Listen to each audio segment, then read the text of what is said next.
بسم اللہ الرحمن الرحیم. السلام علیکم ناظرین. قرآن اور زندگی کا معمہ، یہ ہمارے ان گفتگو کی سیریز کا موضوع ہے. ہم نے پچھلے ایپیسوڈ میں یہ بات کی کہ یہ دنیا کی زندگی ایک معمہ، ایک پزل ہے. ہمیں کس نے بنایا ہے؟ جس نے ہمیں بنایا ہے اس نے ہمیں کیوں بنایا ہے؟ یہ زندگی میں اونچ نیچ، کسی کا بہت امیر ہونا، کسی کا غریب ہونا، کسی کا بیمار ہونا، کسی کا صحت مند ہونا، اور پھر موت کیوں آتی ہے، موت کے بعد کیا ہوگا؟ یہ پزل معمہ وہ ہے جس کا جواب اللہ کا پیغام دیتا ہے، قرآن مجید دیتا ہے. قرآن مجید نے اس کا جواب یہ دیا ہے کہ ہم کو ایک ایسی ہستی نے بنایا ہے، اس کو ہم اللہ کہتے ہیں، اس کے اور بھی بہت سے نام ہیں، جس کے اندر وہ تمام اعلیٰ صفات ہیں کہ جن کا ہم تصور کر سکتے ہیں اپنی مکمل صورت میں. اس نے اس زندگی کو امتحان کے لیے بنایا ہے تاکہ وہ اس امتحان سے گزار کے یہ دیکھے، پرکھے اور انتخاب کرے کہ کون لوگ ہیں کہ جو اگلی زندگی میں جنت کی حسین دنیا میں ہمیشہ رہنے کے لیے مستحق ہیں، اور وہ لوگ کہ جو ناکام ہیں ان کو پھر ان کی ناکامی کی سزا ملے. دنیا میں جو کچھ ہے وہ ایک امتحان ہے. یہ قرآن مجید کا جواب ہے. پچھلی مرتبہ ہم نے جو گفتگو کی اس میں میرے ساتھ ہمارے شریک محمد بشار الیاس نے سوالات کیے. انہوں نے مجھ سے یہ پوچھا کہ آخر بات اگر ایسی ہے تو پھر لوگوں کا فہم، انڈرسٹینڈنگ تو بہت مختلف ہے، انٹرپریٹیشن بہت فرق ہوتی ہے، تو پھر ایسے میں فیصلہ کیسے ہوگا؟ اللہ تعالیٰ کیسے طے کریں گے کہ کون کامیاب ہے کون ناکام ہے؟ یہیں سے ہم اپنی گفتگو کا آغاز کرتے ہیں، آگے لے کے چاہتے ہیں اور دیکھتے ہیں کہ آج بشار ہم سے کیا سوال پوچھتے ہیں. جی السلام علیکم ڈاکٹر صاحب. میں چاہوں گا جہاں ہماری گفتگو ختم ہوئی تھی ہم وہیں سے آگے اس کو شروع کریں.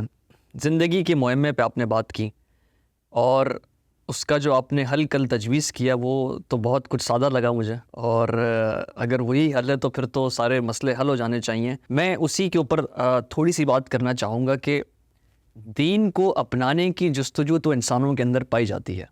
میں یہاں پہ صرف مسلمانوں کی بات نہیں کر رہا، میں اس دنیا کے اندر بسنے والے تمام انسانوں کی بات کر رہا ہوں، کیونکہ صرف مسلمانوں کا امتحان نہیں ہے، امتحان سے تو ہر انسان گزر رہا ہے. اب جب ہم یہ کہتے ہیں کہ دین انسان کی فطرت میں ودیت کر دیا گیا اور انسان کے اندر یہ جستجو ہے، تبھی آپ دیکھتے ہیں کہ جتنے مکاتب فکر یا ریلیجنز، کرسچینٹی، مسلم، سارے اسی جستجو کے ایک سفر میں ہیں. تو جب سارے انسان اس جستجو کے سفر میں ہیں تو پھر ہر کسی نے اپنی فہم، اپنی کیپیسٹی اور اپنی انڈرسٹینڈنگ کے مطابق اپنی زندگی کو گزارنا شروع کر دیا. تو جب سارا کچھ اتنا آسان ہو گیا تو پھر اختلاف کس چیز کا؟ دیکھیں بشار، ایک بات تو یہ ہے کہ اگر سلوشن آپ کو آسان لگ رہا ہے تو یہ اس کے صحیح ہونے کی ثبوت اور دلیل ہے. مشکل پیچیدہ سلوشن ظاہر ہے کہ قبول کرنے میں ہمیں مشکل ہوگی. میں نے یہ پہلی بھی بات واضح کرنے کی کوشش کی کہ اللہ تعالیٰ کے کلام سے یہ بات معلوم ہوتی ہے کہ آپ لازماً اس صحیح نتیجے تک پہنچ جائیں کہ جو مثال کے طور پر قرآن مجید میں لکھا ہوا ہے. اللہ تعالیٰ کی سب انسانوں سے یہ توقع نہیں ہے، شاید مسلمانوں سے بھی یہ نہیں ہے. ہر انسان کی اپنی ایک کیپیسٹی ہے، یہ قرآن مجید نے بیان کیا ہے، ایک وسعت ہے. لا نکلف نفسا الا وسعہا، ہم کسی انسان سے اس کی وسعت سے زیادہ جواب دہی نہیں لیں گے. یہ وسعت اصل میں دو اجزاء پر مشتمل ہے. ایک آپ کی شخصیت کے اندر جو امکانات موجود ہیں، آپ کی ذہانت، آپ کی نفسیات وغیرہ، اور دوسرا آپ کے حالات. کوئی مسیحی ہے، کوئی یہودی ہے، کوئی ہندو ہے، وہ سب مسلمانوں ہی کی طرح ایک فطرت لے کے آئے ہیں اللہ کی طرف سے. اس کی مہربانی ہے کہ سب انسان جھوٹ کو برا اور سچ کو اچھا جانتے ہیں، اور ایک بڑی لمبی فہرست ہے جس میں کہ تمام انسان متفق ہیں.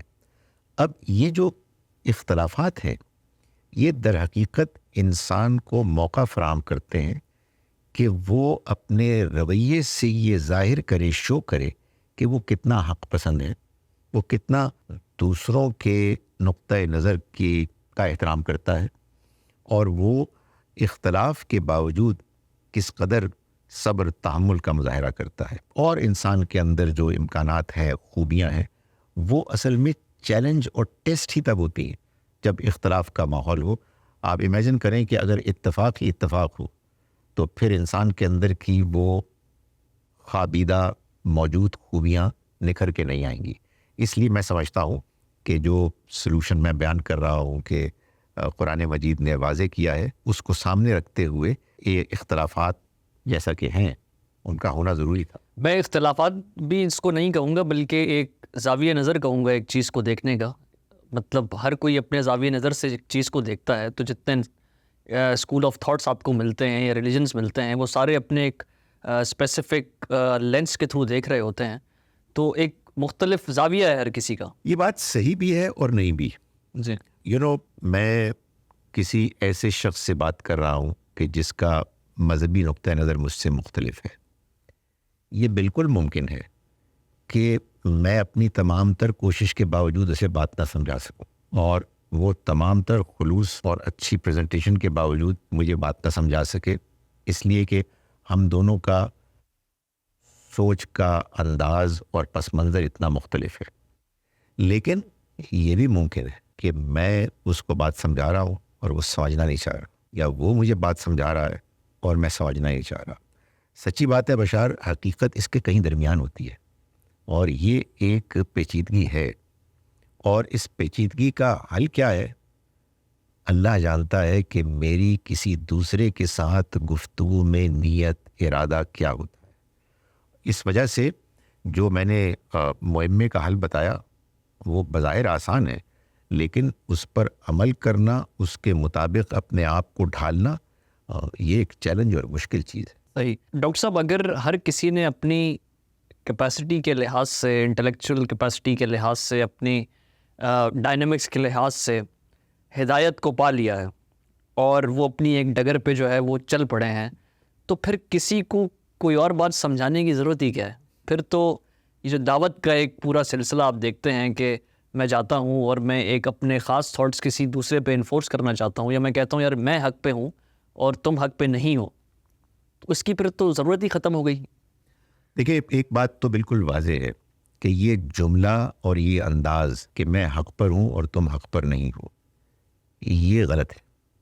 یہ انداز تو صرف اللہ کے پیغمبر اختیار کر سکتے ہیں کہ جن کے پاس حق ہوتا ہے اور جن کے پاس اللہ کی طرف سے ایسی شخصیت، ایسے حالات، ایسی نشانیاں ہوتی ہیں، ایسے پیغامات کتاب کی صورت میں ہوتے ہیں کہ جو مل کر ان کی پریزنٹیشن کو، جس کو قرآن کہتا ہے، بینہ بنا دیتے ہیں، بالکل واضح روشن۔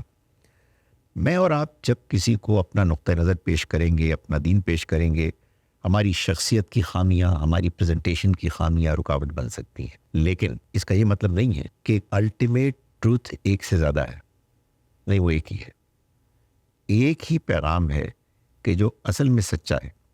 اس کا یہ مطلب نہیں کہ دوسرے پیغام جھوٹے ہیں، یہ ضروری نہیں ہے، بلکہ یوں ہے کہ اللہ نے بہت سے پیغامات قرآن مجید سے پہلے بھی بھیجے، اور ان پیغامات کے ماننے والے ان پر مخلصانہ عمل کر رہے ہیں۔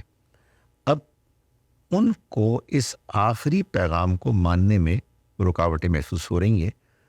وہ رکاوٹیں جینوئن بھی ہو سکتی ہیں، اور وہ رکاوٹیں ان کی اپنی کمزوریاں بھی ہو سکتی ہیں۔ یہ ان کا بھی امتحان ہے کہ وہ اگر ان کے سامنے سچائی پیش کی جائے تو اس کے بارے میں کیا رویہ اختیار کرتے ہیں۔ اللہ تعالیٰ جانتا ہے کہ ان کو بات کتنی سمجھ میں آئی ہے، اور ہمارا بھی امتحان ہے کہ ہم بات کو کتنے اچھے انداز میں پیش کرتے ہیں، اور ہم بھی حق پسندی کا رویہ اختیار کرتے ہیں نہیں کرتے۔ لیکن اصولی بات یہ ہے کہ سچائی اصل میں ایک ہے، اگرچہ کہ اس کو سمجھنے اور جاننے میں وہ رکاوٹیں ہیں کہ جو اصل میں امتحان بن جاتی ہیں۔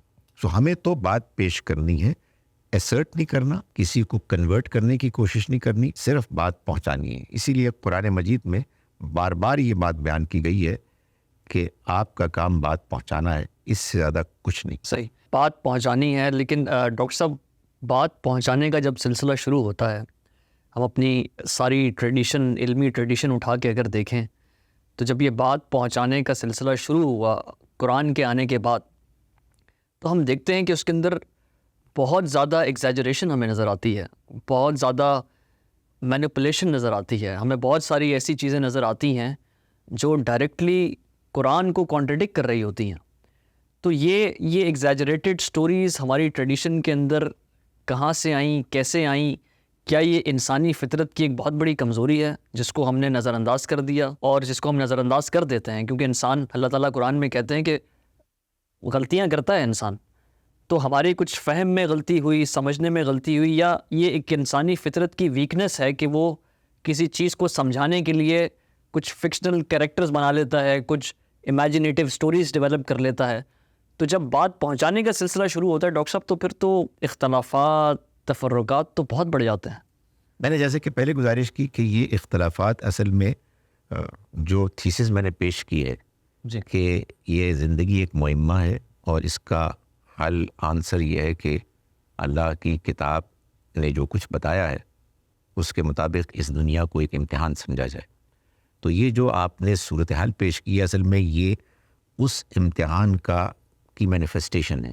یہ اصل میں امتحان ہے کہ جو نظر آ رہا ہے کہ لوگ مبالغہ بھی کرتے ہیں، لوگ کہانیاں بھی بناتے ہیں وغیرہ وغیرہ۔ اور لیٹس فیس اٹ، یہ جو رویے ہیں یہ رویے غلط ہیں، یہ آئیڈیل نہیں ہیں۔ یعنی ایک شخص مثال کے طور پر ایک مبالغہ آمیز کہانی سنا رہا ہے، یہ بالکل ممکن ہے کہ ابتدا میں اس کو احساس ہی نہ ہو، لیکن کوئی اس کو توجہ دلائے گا، اس کا ضمیر بھی اس کو ملامت کرے گا، اس کے بعد اس کا رسپانس کیا ہوتا ہے۔ آپ یقین جانیے کہ دنیا میں جہاں آپ کو ایسے بہت سے لوگ نظر آتے ہیں کہ جو کہانیوں میں بلیو کرتے ہیں، مبالغہ آمیز گفتگو کرتے ہیں، وہیں بہت سے ایسے بھی ہیں کہ جو اسی ماحول میں پلنے بڑھنے کے باوجود کسی سٹیج پہ محسوس کرتے ہیں کہ یہ ٹھیک نہیں ہے، میرے اندر حق کی جستجو کی جو طلب ہے، جو پیاس ہے، اس سے یہ پریزنٹیشن پوری نہیں کر رہی اسے، اس وجہ سے مجھے کہیں اور دیکھنا ہے۔ سو یہ جو ہے نا ہمارے درمیان اختلافات اور اس میں لوگوں کی مبالغہ آمیز گفتگویں، کہانیاں، مختلف نیریٹیوز، یہی اصل میں وہ ماحول فراہم کرتی ہیں چیزیں کہ جس میں ایک شخص کے جو حق کا متلاشی ہے اس کو مختلف آپشنز نظر آتی ہیں اور وہ بالآخر بہتر سے بہتر کی طرف بڑھتا ہے۔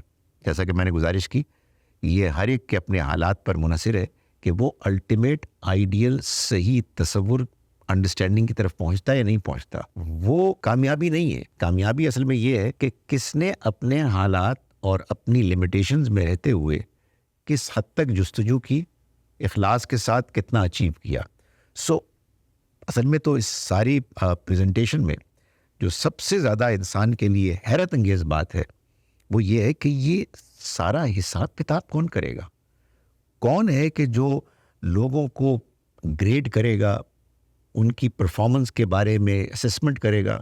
اس کا جواب یہ ہے کہ اللہ کی ذات کے جو ہر چیز سے واقف ہے، اس نے جو بندوبست کیا ہوا ہے اس میں وہ لوگوں کی کمزوریوں کو جانتا ہے، لوگوں کے حالات جانتا ہے، لوگوں کی پرفارمنس جانتا ہے، لوگوں کی نیتیں جانتا ہے، اور وہ قیامت کے روز جب فیصلہ کرے گا تو سب حیران رہ جائیں گے کہ اس سے زیادہ انصاف پر مبنی کوئی فیصلہ نہیں ہو سکتا۔ ڈاکٹر صاحب، پچھلے سوال پہ آپ نے بات تھوڑی واضح کی، میں چاہتا ہوں کہ میں اسی سے مطابق جو سوال میرے ذہن میں جنم لے رہے ہیں میں وقتاً فوقتاً آپ کے سامنے رکھتا رہوں۔ میں آپ سے گزارش یہ کرنا چاہتا ہوں کہ اللہ تعالیٰ کی اسکیم جب ہم دیکھتے ہیں تو آپ نے خود ہی پروگرام کے شروع میں بھی یہ بتایا کہ ہر کوئی ایک جیسا نہیں ہے، کوئی امیر ہے، کوئی غریب ہے، کسی کی انٹلیکچوئل کیپیسٹی ہے، کسی کی نہیں ہے۔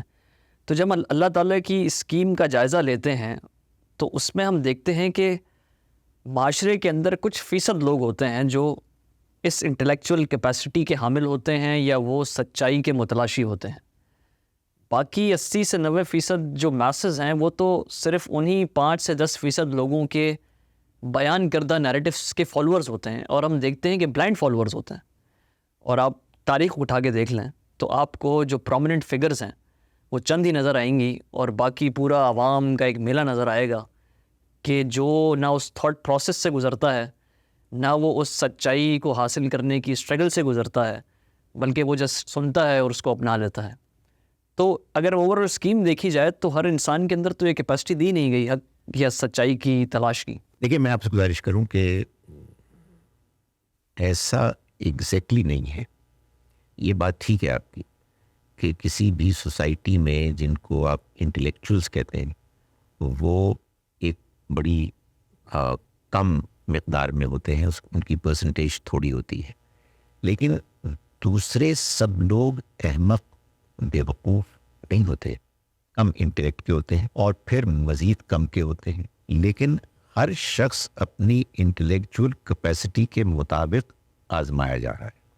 اب آپ کی دوسری بات میں لیتا ہوں، آپ دیکھتے ہیں کہ جب میں غفیر ہوتا ہے جو کسی ایک فرد واحد کے پیچھے چل رہا ہوتا ہے، نعرے لگا رہے ہوتے ہیں، چاہے سیاست ہو چاہے مذہب ہو، لیکن بات اتنی سادہ نہیں ہے۔ یہ جو آپ کو بھیڑ نظر آتی ہے اس میں بھی لوگ مختلف ہوتے ہیں۔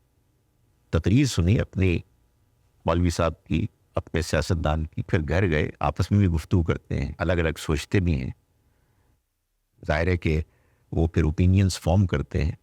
بعض لوگ جو نعرے لگا رہے ہیں وہ دل سے لگا رہے ہیں، ایگوز بھی انوالو ہوتی ہیں، بالکل ہوتی ہیں، بادل ناخواستہ کر رہے ہیں۔ میں گزارش کروں کہ ہر انسان دوسرے انسان سے فرق ہے، اور وہ اللہ کی دی ہوئی عقل اور فطرت اور خیر اور شر کے شعور کو جو اس کے ساتھ موجود ہے، اس کی شخصیت میں کیسے اس کے ساتھ ڈیل کر رہا ہے، یہ اللہ ہی جانتا ہے۔ اور اللہ حالات بدلتا بھی ہے۔ آج اگر آپ کسی ایک شخص کے فالوور ہیں تو اللہ تعالیٰ حالات بدل کے آپ کو کہیں اور لے جائے گا اور آپ کو آزمائش میں ایک اور موقع دے گا، امکان دے گا، لیکن بالآخر یہ ہوگا کہ آپ کا فیصلہ ہوگا میرٹ کی بنیاد پر کہ آپ نے اوور آل پرفارمنس کیسی دکھائی۔ ناظرین، ہم نے قرآن اور زندگی کے معمے پر آج مزید گفتگو کی، اور محمد بشار الیاس نے بہت اچھے سوالات کیے۔ اس سے امید ہے کہ ہمارے اس انڈرسٹینڈنگ میں بہتری آئی ہوگی کہ یہ معمہ ہم دین قرآن کی روشنی میں ہوتا ہوا پاتے ہیں۔ ہم نئی گفتگو کے ساتھ آپ کے سامنے پھر حاضر ہوں گے۔ السلام علیکم۔